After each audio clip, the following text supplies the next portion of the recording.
అమాయకుల్ని చంపింది, చాలా పెద్ద తప్పు చేసింది. ఒక్క పాకిస్తాన్ కాదు, 100 పాకిస్తాన్లు వచ్చినా భారతదేశ నేలపై మొలిచిన గడ్డి కూడా పీకలేరు. 100 పాకిస్తాన్లకు సమాధానం చెప్పే ఒక్క మిసైల్ మన దగ్గర ఉంది. ఆ మిసైల్ ఏంటో తెలుసా? నమో గౌరవ ప్రధానమంత్రి నరేంద్ర మోడీ గారు. సింహం ముందల ఆటలు ఆడకూడదు, ఆడితే ఏమవుతుంది?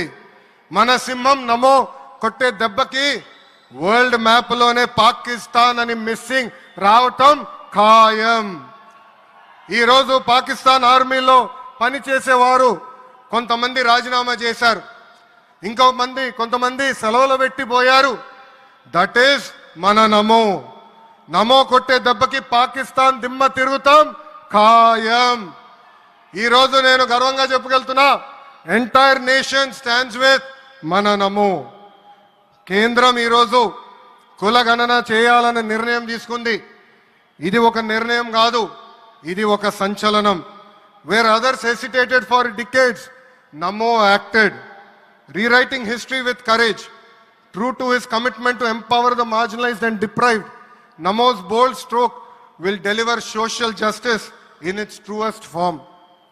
నమో గారికి ఆంధ్రప్రదేశ్ అన్న, అమరావతి అన్న ఎంతో ప్రేమ. ఇప్పుడు ఆయన ఢిల్లీలో ఎంత బిజీగా ఉన్నారో మనందరూ తెలుసు. ఆయన ఈ కార్యక్రమానికి వచ్చారు. 2024 ఎన్నికల్లో ప్రజలు ఎన్డీఏ ప్రభుత్వానికి 94 సీట్లు గెలిపించారు. అందుకే మన ప్రధాని నమో గారు ఆంధ్రప్రదేశ్ కోరిన అన్ని కోరికలు తీరుస్తున్నారు. మొన్నే విశాఖపట్నానికి వచ్చి railway zone, NTPC green project, Nakkapalli bulk drug park కి నిధులు కేటాయించారు. ఏకంగా విశాఖపట్నం ఉక్కు ఫ్యాక్టరీని కాపాడారు. ఇప్పుడు అమరావతికి వచ్చి నిధులే కాదు పనులు కూడా ప్రారంభించబోతున్నారు. మనం ఒకసారి గతం కూడా గుర్తు చేసుకోవాలి. 2014లో రాష్ట్ర విభజన జరిగింది. కట్టుబట్టలతో మెడబట్టి మన బయటికి గెంటేశారు. ఎక్కడి నుంచి పరిపాలించాలో తెలియని పరిస్థితి. కానీ మన సిబిఎన్ గారికి సంక్షోభాలు కొత్త కాదు. ఒక పక్కన సంక్షేమం, మరో పక్కన అభివృద్ధి చేసి చూపించారు. అందరి ఆమోదం తెలిపిన తర్వాతనే అమరావతి రాజధానిగా ప్రకటించారు. రైతులు చేసిన త్యాగం వల్ల ఈరోజు అమరావతి ఏర్పడింది. ఒకే రాజధాని, అభివృద్ధి వికేంద్రీకరణ అనే ఎజెండాతో మన ప్రభుత్వం ముందరికెళ్ళింది. రాయలసీమను ఎలక్ట్రానిక్స్, ఆటోమోటివ్, రెన్యూవబుల్ ఎనర్జీ హబ్గా తయారు చేశాం. గోదావరి జిల్లాలో ఆక్వాని పెద్ద ఎత్తున ప్రోత్సహించాం. ఉత్తరాంధ్రలో ఐటీ, ఫార్మా కంపెనీలు కూడా ఆనాడు మనం తీసుకొచ్చాం.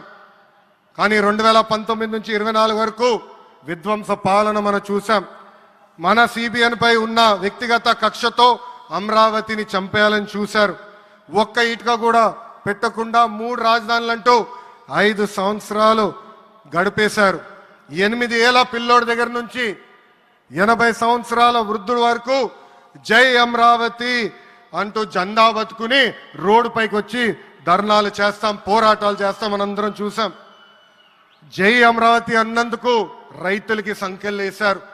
జై అమరావతి అన్నందుకు మహిళా రైతుల్ని పోలీస్ బూటులతో తన్నిచ్చారు. జై అమరావతి అన్నందుకు రైతుల్ని ఏకంగా పెయిడ్ ఆర్టిస్టులు అన్నారు. ఎన్ని అరాచకాలు చేసినా అమరావతి రైతులు తగ్గేదే లేదన్నారు. 1631 రోజుల పాటు అమరావతి ఉద్యమం కొనసాగింది.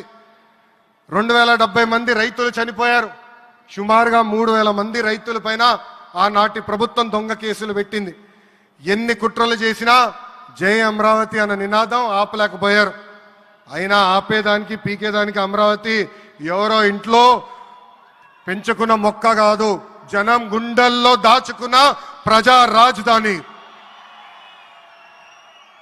అమరావతికి శంకుస్థాపన చేసింది ఎవరు? మన నమో. మన నమో శంకుస్థాపన చేసిన అమరావతి ఆపే దమ్ము ఎవరికి లేదు. 1631 రోజుల పాటు పోరాడి అమరావతిని నిలబెట్టిన రైతులకి నేను ఈరోజు శిరస్సు వంచి నమస్కరిస్తున్నాను. ప్రధాని నమో గారి చేతి మీదుగా అమరావతి పనులు తిరిగి ప్రారంభం అవుతున్నాయి. ఇంకా అమరావతి అన్స్టాపబుల్. అభివృద్ధి వికేంద్రీకరణ అంతే స్పీడ్గా జరిగిపోతుంది. Polavaram, Visakha steel plant, Bhogapuram airport, Prakasam జిల్లాలో CBG plant, Kurnool high court bench, ఇలా అన్ని కార్యక్రమాలు జెట్ స్పీడ్తో జరుగుతాయి. ప్రజాప్రభుత్వం ఏర్పడిన 10 నెలల్లోనే 8 లక్షల కోట్ల పెట్టుబడితో వాటి ద్వారా 5 లక్షల మందికి ఉద్యోగాల అవకాశాలు కల్పించడానికి అనేక నిర్ణయాలు మేము తీసుకున్నాం, ఒప్పందాలు కుదిరించుకున్నాం. అంతేకాదు 16,347 పోస్టులతో మెగా డిఎస్సి నోటిఫికేషన్ కూడా ఇచ్చాం. 5 ఏళ్ళలో ప్రైవేట్ రంగంలో 20 లక్షల ఉద్యోగాలు కల్పించాలని ఒకే ఒక లక్ష్యంతో ఈ ప్రజాప్రభుత్వం పనిచేస్తుంది. ఆంధ్రప్రదేశ్లో ఇప్పుడు డబుల్ ఇంజిన్ సర్కార్ ఉంది, 2 పవర్ఫుల్ ఇంజిన్లు. ఒక పక్కన మన నమో, మరో పక్కన మన సిబిఎన్ గారు. అభివృద్ధి సంక్షేమం అనేది జోడెద్దుల బండి. ఎన్ని ఇబ్బందులు ఉన్నా సంక్షేమ కార్యక్రమాలు అమలు చేస్తూ అభివృద్ధి పరుగులు పెట్టిస్తున్నారు మన సిబిఎన్, మన పవన్ అన్న. ఇంకా మనకి తిరిగే లేదు. ఇది తెలుపుకుంటూ గౌరవ ముఖ్యమంత్రి గారు ఎప్పుడూ మన పైన ప్రేమ చూపిస్తూనే ఉన్నారు. మనం అడిగిన అన్ని కోరికలు తీర్చుకుంటూనే వస్తున్నారు. నాకు తెలిసినంత వరకు ఏ రాష్ట్రాన్ని కూడా గౌరవ ప్రధానమంత్రి గారు ఇన్నిసార్లు వెళ్ళింది లేదు. దానికి నేను హృదయపూర్వక ధన్యవాదాలు తెలుపుకుంటూ జై అమరావతి, జై అమరావతి, జై అమరావతి, జై ఆంధ్రప్రదేశ్, జై ఆంధ్రప్రదేశ్, జై ఆంధ్రప్రదేశ్.